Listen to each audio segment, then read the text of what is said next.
दोस्तों, जहां एक तरफ 5 राज्यों में होने वाले विधानसभा चुनाव की तारीखों का ऐलान इलेक्शन कमीशन ऑफ इंडिया की तरफ से कर दिया गया है, वहीं दूसरी तरफ अब ईवीएम मशीन को लेकर के एक बड़ी खबर सामने आ रही है। आप सभी जानते होंगे, ईवीएम मशीन को लेकर के विपक्षी पार्टियां लगातार ये आरोप लगाती रही हैं कि ईवीएम मशीन के अंदर घोटाला किया जा सकता है, जबकि इलेक्शन कमीशन ऑफ इंडिया ने यह साफ तौर पर कहा है कि ईवीएम में किसी तरह का घोटाला नहीं हो सकता।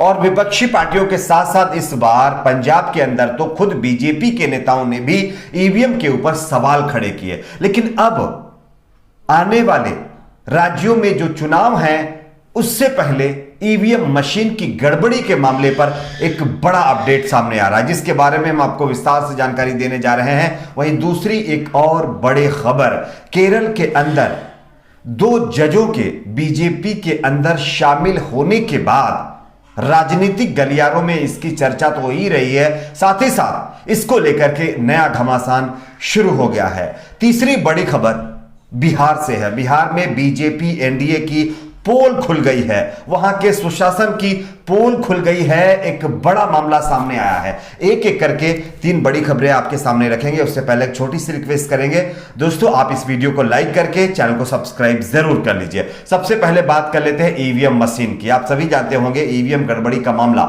लगातार सवालों में रहा है, और जब कभी भी कहीं भी वोटिंग होती है तो उस दौरान ईवीएम खराबी का मामला सबसे ज्यादा आता है, जिसके चलते कई जगहों पर तो मारपीट की नौबत तक आ जाती है। लेकिन अब इस ईवीएम खराबी के मामले पर एक नया अपडेट सामने आया। बताया जा रहा है कि M3 ईवीएम मशीन के बारे में जानकारी देते हुए दक्षिण 24 परगना के जिला निर्वाचन अधिकारी कोलकाता के नर्मदा पांडे ने बताया है कि अब ईवीएम मशीन को अपग्रेड कर दिया गया है।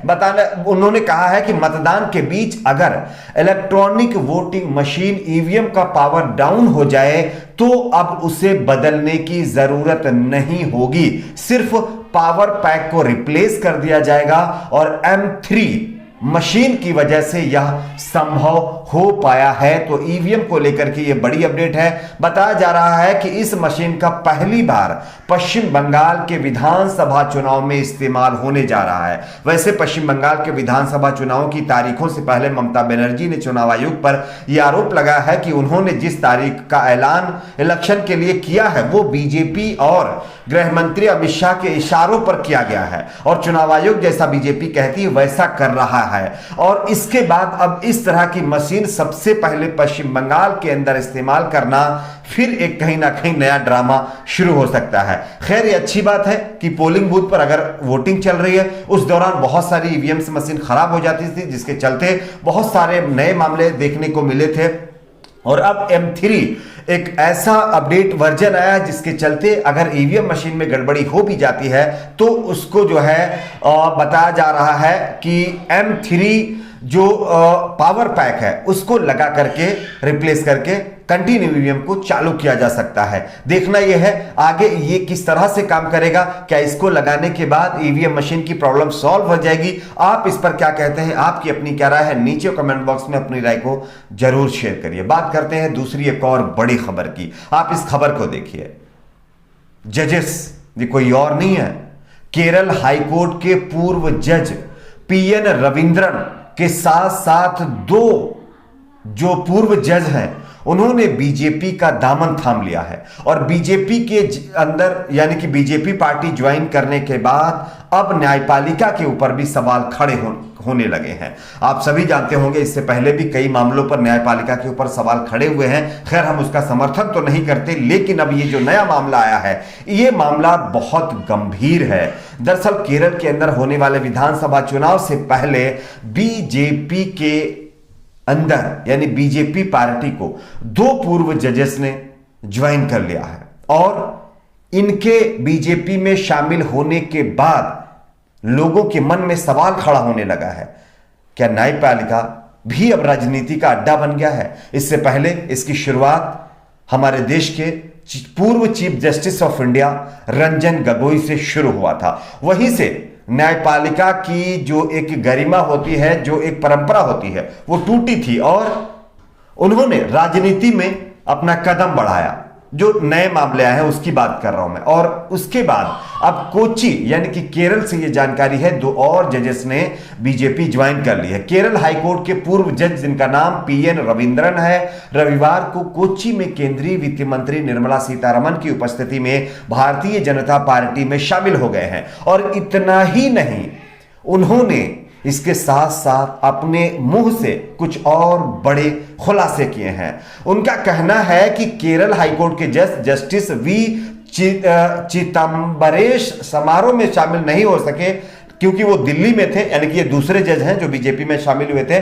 खबरों के मुताबिक जो है चिदंबरेश ने कहा है कि वह अपने छात्र के दौरान यानी कि कॉलेज टाइम के दौरान क्विटोरियो कॉलेज पलक्कड़ में सक्रिय एबीवीपी के कार्यकर्ता भी रह चुके हैं, जो आरएसएस से जुड़ा हुआ एक संगठन है। और चिदंबरेश ने कहा कि मैं बीजेपी का साथी रहा हूं, अब मैंने आधिकारिक रूप से पार्टी को गले लगा लिया है। यह खुद जज साहब ने बताया है कि मैं बीजेपी का साथी रहा हूं। और आप सोचिए, अगर आप कोई भी जज एक पार्टी की विचारधारा लेकर के किसी कॉन्स्टिट्यूशनल संस्था के ऊपर और उसके ऊंचे पद पर बैठता है, तो आप समझ सकते हैं उसकी सोच और वो किस तरह के फैसले दे सकता है। खैर, हम उनकी सोच पर सवाल नहीं खड़े कर रहे हैं। बहुत सारे लोग सोशल मीडिया के ऊपर इन सारे मामलों को अब रेज कर रहे हैं और सवाल कर रहे हैं क्या जजेस भी अब राजनीति का अड्डा बनने जा रहे हैं। और ये परंपरा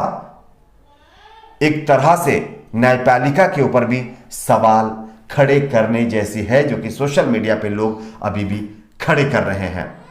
आपकी अपनी क्या राय है, नीचे कमेंट बॉक्स में अपनी राय को जरूर शेयर करिए। बात करते हैं एक और बड़ी खबर की।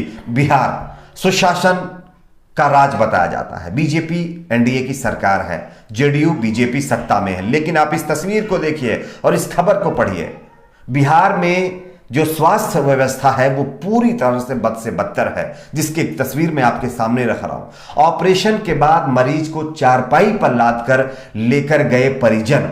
आप देख सकते हैं ये हेडिंग लिखी गई है। दरअसल ये मामला बिहार के रोहतास जिले का है। रोहतास जिले में जो है बिहार स्वास्थ्य विभाग के दावों की पोल खोलने वाली तस्वीर ये सामने आई है। तस्वीर जिले के अकबरपुर की है, जहां कुछ लोग परिवार नियोजन के ऑपरेशन के बाद महिला को खाट पर लेकर जाते दिख रहे हैं। ऐसा करने पर जब उनसे कारण पूछा गया तो उन्होंने कहा कि रोहतास प्रखंड स्थित प्राथमिक स्वास्थ्य केंद्र में बभनाथ लाभ गांव की महिला का बाध्याकरण का ऑपरेशन कराया गया था। खाट पर लाद कर लगभग 7 किलोमीटर उसके घर वाले उसको घर लेके गए। अब आप सोचिए, उसको एक एम्बुलेंस तक नहीं मिल सकी, उसको ले जाने के लिए गाड़ी तक नहीं मुहैया कराई गई, वो भी ऑपरेशन के पेशेंट को। तो आप समझ सकते हैं दोस्तों, ये सुशासन है। लेकिन अगर आप सवाल खड़े करेंगे, एंटी नेशनल कह दिए जाएंगे। आज के लिए इतना ही, मिलते हैं कुछ और खबरों के साथ। आपकी अपनी क्या राय है, नीचे कमेंट बॉक्स में जरूर शेयर करिए।